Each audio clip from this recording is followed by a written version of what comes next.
Hi. ఎక్కడో ఇరాన్లో యుద్ధం జరుగుతూ ఉంటే మన వీధి చివరన ఉండే హోటల్ మూతపడటం ఏంటి? అమెరికా వేసే బాంబులకు, ఇరాన్ ప్రయోగించే డ్రోన్లకు, మనకిష్టమైన టిక్కీ సమోసాలకు సంబంధం ఏంటి? యుద్ధం అంటే ఇలానే ఉంటుంది మరి. యుద్ధ బాధితులు ఆ యుద్ధంతో సంబంధం లేని దేశాల్లో కూడా రోధిస్తూ ఉంటారు. ఇరాన్ యుద్ధం రేపిన కాక మన దేశపు స్ట్రీట్ ఫుడ్ వ్యాపారులకు గట్టిగా తాకింది. కమర్షియల్ గ్యాస్ సరఫరాలో ఏర్పడిన ఆటంకాలు లక్షలాది మందికి ఉపాధి కల్పిస్తున్న ఫుడ్ గిగ్ ఎకానమీని సంక్షోభంలోకి నెట్టేసింది.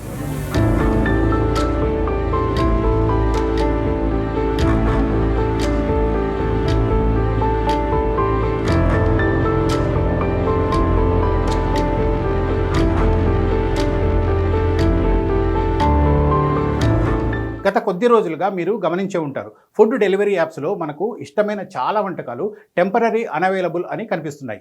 వీధి చివర ఉండే ఫాస్ట్ ఫుడ్ సెంటర్లు, చాట్ బండార్లు మాయమయ్యాయి. దీనికి కారణం ఒకటే, వంట గ్యాస్ కొరత.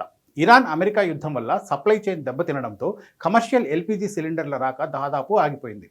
ప్రభుత్వం సహజంగానే గృహ అవసరాలకు ప్రాధాన్యత ఇస్తూ ఉండడంతో కమర్షియల్ గ్యాస్పై ఆధారపడిన రెస్టారెంట్లు, వీధి వ్యాపారులు రోడ్డున పడ్డారు. ఎక్కువ మంట అవసరమైన samosa, puri bhatura, Chinese fast food, dosa లాంటివన్నీ గ్యాస్ లేక ఆగిపోయాయి. పెద్ద రెస్టారెంట్లు సైతం క్రైసిస్ మెనూ పేరుతో తక్కువ గ్యాస్ వినియోగించే వంటకాలను మాత్రమే అందిస్తున్నాయి.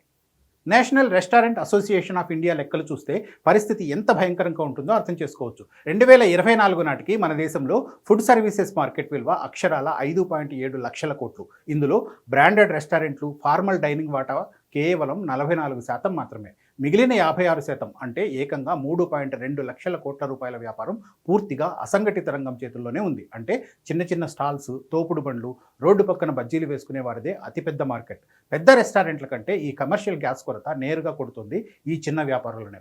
వీరి దగ్గర అదనపు సిలిండర్లు నిల్వ చేసుకునే గోదాములు ఉండవు. రోజువారీ డెలివరీ వస్తేనే వీరికి పూట గడుస్తుంది. ఫుడ్ సర్వీస్ సెక్టార్ అనేది కేవలం చిన్న వ్యాపారం కాదు, మన దేశంలో అతిపెద్ద ఉపాధి కల్పన రంగం. ఒక చిన్న రెస్టారెంట్ నడిచిన వంట మనుషులు, క్లీనర్లు, సర్వర్లు, సప్లయర్లు, ఫుడ్ డెలివరీ యాప్స్లో పనిచేసే డెలివరీ బాయ్స్, ఇలా ఎంతో మందికి ఉపాధి దొరుకుతుంది. ఇప్పుడు సగం హోటళ్లు, ఫాస్ట్ ఫుడ్ సెంటర్లు మూతపడడంతో లక్షలాది మంది దినసరి కూలీలు, డెలివరీ వర్కర్స్ తమ జీవనాధారాన్ని కోల్పోతున్నారు. కొంతమందికి ఒక సందేహం రావచ్చు, గ్యాస్ లేకపోతే ఏంటి, కరెంటు పొయ్యిలు వాడొచ్చు కదా అని. కానీ వీధి వ్యాపారులకు అది అసాధ్యం. కరెంటుతో నడిచే స్టవ్లు, హై హీట్ కుకింగ్ అంటే ఎత్తైన మంటపై నూడిల్స్ టాస్ చేయడం, వేడివేడి నూనెలో డీప్ చేయడం లాంటివి పనికిరావు. పైగా చిన్న వ్యాపారులు వాటిని కొనుగోలు చేసే స్థితిలో కూడా లేరు. గ్యాస్ సరఫరా త్వరగా పునరుద్ధరించకపోతే దాదాపు 50 నుంచి 60% రెస్టారెంట్లు శాశ్వతంగా మూతపడే ప్రమాదం ఉందని ఇండస్ట్రీ వర్గాలు హెచ్చరిస్తున్నాయి. 5.7 లక్షల కోట్ల ఆర్థిక వ్యవస్థను కాపాడాల్సిన బాధ్యత ఇప్పుడు ప్రభుత్వ విధానాలపై ఉంది. యుద్ధం ఇరాన్లో జరుగుతూ ఉన్నా పస్తులుండాల్సింది మాత్రం మన పేద కార్మికులే. మరి ప్రభుత్వం ఈ ఎల్‌పీజీ క్రైసిస్ నుంచి వీధి వ్యాపారులను ఎలా గట్టెక్కిస్తుందో వేచి చూడాలి.